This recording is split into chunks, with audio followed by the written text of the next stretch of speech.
Innal hamdalillahi nahmaduhu wa nasta'inuhu wa nastahdiih wa na'udzu bihi min syururi anfusina wa min sayyiati a'malina.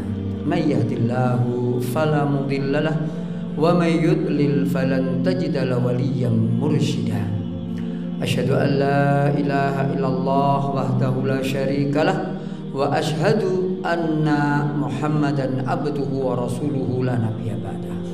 Allahumma salli wa sallim ala abdika wa rasulika wa habibika nabiyyina Muhammad wa ala alihi wa ashabihi wa ansarihi wa junudihi wa man sara nahjahu wa ahya sunnatahu wa ahabba awliya'ahu ila yaumil qiyamati yaumun la yanfa'u malun wala banun illa man atallaha biqalbin salim. Wa ba'd, ma'asyiral muslimin rahimakumullah, usikum wa nafsi bittaqwallah faqad fazal muttaqun fa innal muttaqin humul faizuna fid dunya wal akhirah.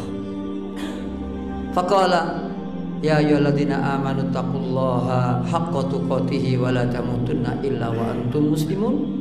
Wa qala wa may yattaqillaha yaj'al lahu makhraja wa yarzuqhu min haitsu la yahtasib wa may yatawakkal 'alallahi fa huwa hasbuh wa may yattaqillaha yaj'al lahu min amrihi yusra wa yu'zim lahu ajra. Al-ayah. Sidang salat Jumat Masjid Babut Taubah PT Denso Indonesia yang dirahmati Allah. Sering kita dengar dari para guru kita, asatidz kita, kiai kita, ulama-ulama kita, khotib-khotib kita, dan para penceramah dimanapun kita berada selalu mengajak kepada ketakwaan. Dengan landasan iman, takwa kita miliki, maka semuanya akan baik-baik saja, baik di dunia ataupun baik di akhirat, semuanya. Apalagi di bulan yang mulia, bulan haram, yaitu ada 4 bulan dari 12 bulan yang ada. Allah menyampaikan untuk kita bersama, inna iddatasyuhuri indallahi 12 syahran. Sesungguhnya hitungan bulan di sisi Allah dalam setahun itu ada 12. Minha arba'atun hurum. Dari 12 itu 4 yang mulia. 1 terpisah, 3 berturut-turut. Yang terpisah Rajab, yang berturut-turut adalah Dzulqa'dah, Dzulhijjah, dan Muharram. Bulan haram ini bulan mulia, artinya apa? Orang selalu dimuliakan oleh Allah, manusia dimuliakan oleh Allah, hambanya dimuliakan oleh sang penciptanya. Tidak boleh mengganggu yang lain, tidak boleh perang. Yang perang pun harus gencatan senjata. Apalagi nggak perang, harus baik-baik dengan tetangga, apalagi dengan istri, dengan keluarganya, apalagi dengan Allah pencipta kita. Bulan Dzulqa'dah ini adalah sarana pendekatan diri kita kepada Allah dalam rangka apa? Memuliakan bulan ini dalam menyambut Allah untuk kepada kita memberikan kemuliaannya. Dengan banyak hal, dengan banyak aktivitas, dengan banyak amalan-amalan yang mulia. Karena banyak orang mengaku muslim, mengaku beriman, tetapi oleh Allah ditolak. Seperti orang Badui, qalatil a'rabu amanna. Orang Badui itu Arab gunung, nggak pernah belajar, tapi mereka mengatakan kami beriman. Katakan Muhammad, qul lam tu'minu, kamu belum beriman. Kenapa? Konsekuensi orang beriman, masyarakat muslim rahimakumullah, itu berat, yaitu amalan, keyakinan di hati diungkapkan dengan lisan dan lidahnya dan dibuktikan dengan amalannya. Kalau orang beramal, amalan-amalan orang beriman, maka jangan ngaku beriman. Maka itu kata Allah dalam surat Al-Hujurat, qul lam tu'minu walakin qulu aslamna, katakan saja kami Islam, kami telah berserah diri kepada Allah. Dan inilah landasan iman, inilah yang akan menciptakan seorang itu tingkatannya tinggi, yaitu takwa. Takwa sebagai pondasi, takwa sebagai timbangan, ukuran, timbangan dan ukuran juga takwa sebagai bekal sekaligus sebagai karakter yang harus dimiliki. Salah satu sisi takwa itu adalah untuk menjadi pondasi orang itu menjadi mulia. Karena Allah mengatakan, inna akramakum indallahi atqakum. Sesungguhnya yang paling mulia di sisi Allah di antara kalian adalah yang paling bertakwa. Nggak mungkin di sisi Allah itu mulia kalau nggak punya iman. Maka harus punya iman. Walaupun imannya terkadang dinamis, naik turun, banyak gangguannya, tapi harus yakin dengan iman itulah takwa kita naik. Karena tanpa iman masih ragu-ragu, imannya ini belum dianggap sah seperti orang Arab Badui tadi. Maka kata Allah katakan untuk kita, kalau kita punya iman, kokohkan iman kita, jangan ragu-ragu. Iman kepada Allah, iman kepada Rasul, hari akhir, malaikat, kitab, qada dan qadarnya, dan seterusnya. Rukun iman percayai dengan yakin, jangan ragu-ragu. Yang ngasih rezeki siapa? Allah. Yang ngasih jodoh siapa? Allah. Yang ngasih hidup siapa? Allah. Yang ngasih mati siapa? Allah. Yang ngasih makan kita siapa? Allah. Jangan takut miskin, karena kita sudah biasa miskin. Itu keyakinan. Innamal mu'minun, sesungguhnya orang beriman itu alladzina amanu billahi, orang yang beriman kepada Allah wa rasulihi, dan rasulnya, walam yartabu, dan tidak ragu-ragu, yakin. Tapi harus ada lanjutan ayatnya, wajahadu bi amwalihim wa anfusihim fi sabilillah, dan berjuang dengan harta dan jiwanya di jalan Allah. Harus ada pembuktian perjuangan, bukan sekedar di hati dengan tanpa ragu-ragu, tapi harus ada perjuangan memantapkan imannya, perjuangan memantapkan ketakwaannya, perjuangan mengokohkan sakinah, mawaddah dan rahmah rumah tangganya, kerukunan antar warganya, lingkungannya, dan kemakmuran negaranya dengan iman dan takwa. Karena Allah janjikan dengan iman dan takwa itu, walau anna ahlal qura amanu wattaqau lafatahna alaihim barakatim minas samai wal ardh. Kalau penduduk negeri iman dan bertakwa, aku bukakan berkah dari langit dan bumi. Nggak ada yang miskin, nggak ada yang peleran, nggak ada yang meminta-minta, ngemis, nggak ada. Orang yang beriman dan bertakwa tidak ada korupsi. Kalau tidak ada korupsi, makmur seperti negeri Denmark tanpa korupsi. Bukan Islam tapi tak ada korupsi. Tidak ada iman kepada Allah, mereka sebagian besar, mayoritasnya bukan muslim, tapi mengamalkan amalan orang beriman. Apa itu? Curang, bohong, korupsi, merampok. Itu ciri orang beriman. Makmur, dari sekolah sampai kuliah gratis, dari sakit yang ringan sampai yang berat gratis, mati pun nggak usah bayar. Di Indonesia kuburan pun bayar, kencing aja bayar, tinggal bersin mau buang angin yang nggak bayar. Negeri yang mayoritas muslim, ngakunya beriman, bertakwa, ketuhanan yang maha sebagai landasan pertamanya, tetapi Allah belum memberikan hasil keberkahan itu. Kenapa? Karena kita, ma'asyiral muslimin rahimakumullah, kita sendiri terkadang masih ragu-ragu dengan Islam kita. Bahkan ada seorang karyawan sebuah perusahaan di Sunter, baru MPP 3 tahun yang akan datang, baru pensiun. MPP, masa penantian pensiun, persiapan pensiun, itu sudah stres. Padahal pengurus DKM, bagaimana ya kalau jamaahnya? Pengurus DKM aja takut, sakit, stres, kurus badannya, dan alhamdulillah sudah sembuh, sudah kita kasih wejangan. Saudaraku, ini kita harus yakin yang ngasih rezeki itu siapa? Bukan pimpinan kita, bukan manajer kita, bukan pabrik kita. Yang ngasih rezeki siapa? Allah Subhanahu wa Ta'ala. Itu harus yakin. Jangan takut miskin. Kenapa? Kita sudah biasa miskin. Yang takut itu kalau kita kaya. Kalau orang kaya jatuh miskin, kalau miskin jatuh jadi kaya. Itu yang mestinya harus kita ingat. Yang ngasih rezeki itu Allah, bukan teman kita, bukan orang tua kita. Iman sebagai landasan orang bertakwa. Kalau udah iman, punya takwa, Allah kasih jalan keluar, Allah kasih mudah urusannya, dan Allah akan memperbesar rezekinya, pahalanya, bahkan di akhiratnya oleh Allah dijamin masuk surga, dimuliakan di dunia, dimuliakan di akhirat. Orang bertakwa, takwa itu apa? Allah sebutkan dalam surat Al-Baqarah ayat 177 cirinya. Jadi sebagai libasut takwa, karakter pakaian takwa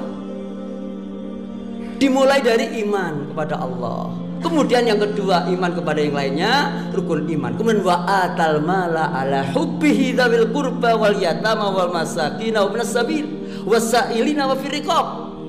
Diberikan harta yang oleh Allah diberikan itu dengan cuma-cuma, dengan keringat saja kita, dengan pikiran kita bisa jadi, usaha dan ikhtiar kita Allah kasih rezeki.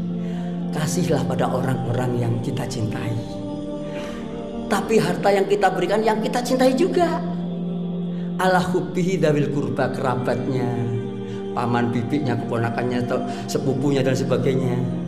Wal masakin, orang-orang miskin. Wa ibnas sabil, orang dalam perjalanan, orang menempuh ilmu dalam perjalanannya kita kasih bantuan. Wasailina wa firriqab, orang yang minta-minta ataupun yang enggak minta dalam memberikan budak, apalagi dalam perjuangan, apalagi membantu saudara kita yang ada di Palestina. Dulu ada Myanmar, ada namanya Rohingya, ada Marawi yang ada di Filipina, Patani yang ada di Thailand. Semuanya membutuhkan kita dan tetangga kita juga butuh. Silahkan, karakter ini kita miliki, suka membagi, suka memberi. Kalau ada orang muslim ngakunya beriman dan bertakwa tapi pelit, apalagi bukan pelit lagi, milik orang juga diambil, dirampok. Kita mau beli rumah juga dipajakin, dipungutin. Itu namanya bukan ciri takwa. Mau beli rumah ada tapera atau tempera atau apa itu, ini dipungutin semuanya dan kita diem.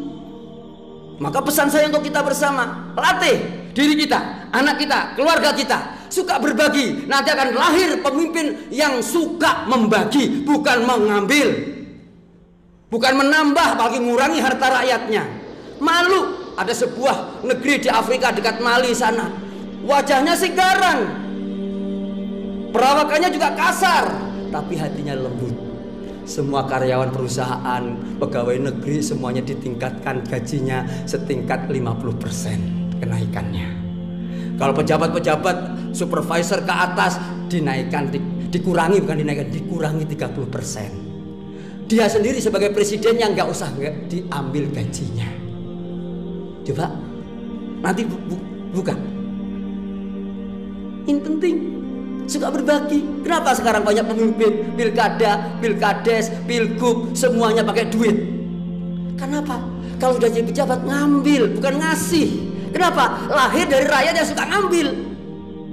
Imannya belum mencapai takwa. Kenapa? Iman baru pengakuan, belum memberikan harta yang ia cintai. Dzawil qurba wal yatama wal masakin wasailina fil riqab wa aqama shalah. Belum lagi iman dibuktikan dengan salat. Kalau kata Imam Syafi'i rahimahullah mengatakan, kalau sebuah masjid subuhnya seperti salat Jumat seperti ini, itu tanda-tanda kaum itu sudah mulai bangkit. Coba diri kita masing-masing, siapa yang tadi subuh di masjid? Siapa yang mengajak anak laki-lakinya ke masjid? Siapa yang ngajak Pak RT-nya ke masjid? Kita sendiri jarang ke masjid, bisa jadi. Bagaimana mau memakmurkan negeri ini kalau subuhnya seperti Jumat seperti ini penuh? Jangan heran, Indonesia akan makmur. Mulai dari kita, tekad, bulan mulia, niat yang baik, niat yang mulia. Sholat subuh di masjid sebelum disolati oleh tetangga kita. Aqama shalah wa ata zakat, yang wajib zakat. Wal mufuna bi ahdihim idza ahadu, dan menepati janji apabila mereka berjanji. Indonesia ini banyak yang berjanji, ada lagunya lagi, janji-janji tinggal janji, tidak ditepati. Dan kita percaya lagi dengan janji-janji yang mereka kasih. Ini suka berjanji, ditipu lagi, ditipu lagi. Kau yang memulai, kau yang mengawali. Kau yang mengawali, kau yang mengakhir juga. Saudaraku, ingat, kalau kita ingin menjadi orang mulia, takwa sebagai landasannya, pondasinya, muntolaknya, mabdaknya. Lalu takwa juga sebagai mizan, ukuran. Kalau kita ngukur cari istri, cari menantu, cari besan, cari ketakwaannya sebagai ukuran. Seperti Nabi Ibrahim punya, Nabi Adam punya anak 2. Innama yataqabbalullahu minal muttaqin. Dari 2 anak, Habil dan Qabil. Habil mengatakan pada Qabil yang membunuh, sebelum dia dibunuh mengatakan, Allah hanya menerima dari orang yang bertakwa. Tidak kenal besar ataupun kecilnya itu takwa, tapi ada takwanya. Semuanya landasannya takwa. Sholat harus takwa, puasa juga la'allakum tattaqun, haji juga begitu sebagai bekal. Takwa juga sebagai bekal dalam rangka haji. Wa tazawwadu fa inna khairaz zadi taqwa. Berbekallah karena sebaik-baik bekal adalah takwa. Karakter juga begitu. Sifat kita, baju kita juga baju takwa, bukan dalam fisik bajunya, tapi baju yang melilit dalam karakter sifat kita dan budi pekerti kita. Libasut taqwa dzalika khair. Pakaian takwa itu yang bagus. Mungkin jelek, mungkin lama, mungkin tidak disetrika, tapi hatinya penuh dengan ketakwaan. Baik dengan tetangganya, baik dengan temannya, baik dengan pimpinannya, baik dengan bawahnya, tidak sombong. Subhanallah, murah senyum, tidak manyun, suka sapa, salaman, suka berbagi hadiah. Luar biasa Islam itu.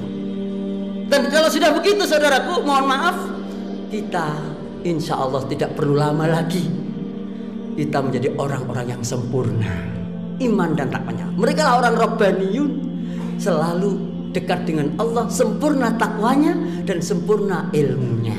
Surat 3 ayat 79. Maka sekali lagi pesan saya, iman kita harus kita syukuri ada dalam hati kita. Iman kita harus kita tingkatkan. Kita harus optimis, jangan pesimis. Orang yang bertakwa itu selalu optimis, bergerak, jangan diem, langkah terus. Banyak aktivitas yang sulit lakukan. Jangan putus asa dan jangan berhenti bergerak. Insya Allah di ujung sana ada kebahagiaan. Jangan suka dekem di rumahnya, di kampungnya. Jalan keluar, anak dilatih untuk pergi ke luar kota. Imam Syafi'i mengatakan, Imam Malik juga begitu sebagai gurunya. Ajarin anakmu pergi dari kampung kalau ingin jadi besar. Dan Allah mengatakan begitu. Huwallazi ja'ala lakumul arda dzalula. Dan dialah Allah yang menciptakan bumi ini untuk dijelajahi, mudah. Famshu fi manakibiha. Jalanlah, jelajahilah itu bumi, seluruh penjurunya. Tapi jangan lupa, wa kulu mir rizqihi. Makan dari rezeki Allah. Jadi jangan jalan-jalan nggak makan. Ya silakan jalan-jalan, dipotret boleh, selfie boleh, kirim ke temennya. Saya lagi di Pangandaran, lagi makan. Saya lagi di Pangkal Pinang, lagi makan pindang. Silakan. Kenapa? Jalan-jalan itu harus ada makannya. Dan itu Allah nyuruh, famshu fi manakibiha. Jalan. Jangan uang ditabung mati dari rebutan anak ahli waris kita. Buat jalan. Dan jalan yang paling bagus adalah apa? Umroh, haji dan sebagainya. Takwa modalnya.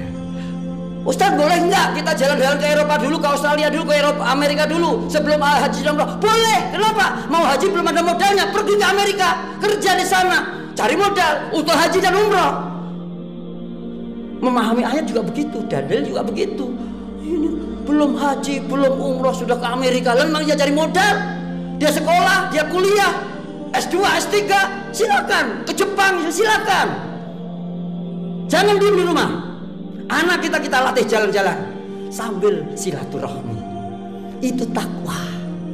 Wa atal mala ala hubbi dzil qurba wal mufuna bi ahdihim idza ahadu. Yang terakhir was-sabirina fil ba'sa'i wad-dharra'i wa hinal ba's. Sabar. Semuanya harus proses, tentu harus menggunakan waktu, tenaga, pikiran dan modal. Silahkan sabar saat kesulitan dalam fisik kita. Ketika sakit, ketika lemah, ketika payah, capek, istirahat, obati, dan kita berdoa kepada Allah. Tawakal. Kalau kesulitan dalam ekonomi, kita ikhtiar, kita cari pinjaman, cari modal, bisnis atau kerja apa, semuanya ikhtiar, kembali kepada Allah. Wa ilaihin nusyur, semuanya kembalikan pada Allah. Jadi jalan-jalan, makan-makan, kembali pada Allah. Ingat, kalau jalan-jalan banyak doa. Musafir makbul doanya, apalagi hujan sambil puasa dizalimi pula oleh orang. Itu doa yang banyak, tapi doanya yang baik. Jangan doain yang jelek-jelek kepada orang yang nyakitin, bahkan apalagi gak pernah nyakitin kita. Kita harus doakan yang baik-baik. Ma'asyiral, ini pesan saya. Takwa sebagai mabda, sebagai landasan, takwa sebagai timbangan, takwa sebagai bekal, dan takwa sebagai karakter kita yang melekat. Mudah-mudahan Allah memuliakan kita di bulan mulia ini dan Allah menjadikan kita orang yang tertinggi kemuliaannya. Ketakwaan oleh Allah diberikan jalannya. Salah satunya yang dekat adalah sekarang ini saudara kita ada yang haji. Kita doakan saudara kita yang berangkat menunaikan ibadah haji, mudah-mudahan hajinya mabrur. Ciri orang mabrur haji adalah orang yang suka ngasih makan dan kata-katanya indah, enak didengar dan tidak nyakitin orang. Itu orang yang mabrur. Dan yang tidak haji mudah-mudahan tahun depan atau tahun berapa yang belum haji mudah-mudahan oleh Allah diberikan rezeki yang lapang untuk bisa haji dan umroh. Dan yang belum haji juga masih di Indonesia, kita latihan untuk menyembelih kurban. Yang punya handphone 3, 4, punya motor 5, jual 1 untuk beli kambing dan 1/7 dari sapi. Insya Allah kalau milik anaknya 3 punya motor 3, kasih anaknya diberitahu buat beli kambing 1 ya. Kalau dilarang kasih tahu, kamu akan saya ambil motornya, tapi nanti saya ganti baru, boleh enggak? Laku 15 juta, 5 juta untuk beli kambing, 10 juta untuk DP ganti baru. Insya Allah anak bapak-bapak seneng. Insya Allah istrinya juga tambah bahagia, tidak akan pulang kampung bersama anak-anaknya. Mulai sekarang cara berpikir yang ringan dan mudah, jangan dipersulit hidup itu. Insya Allah lunas 10 juta sebagai DP-nya. Dan saya doakan bapak semuanya bisa kurban. Jangan sampai kurban perasaan saja. Insya Allah mari kita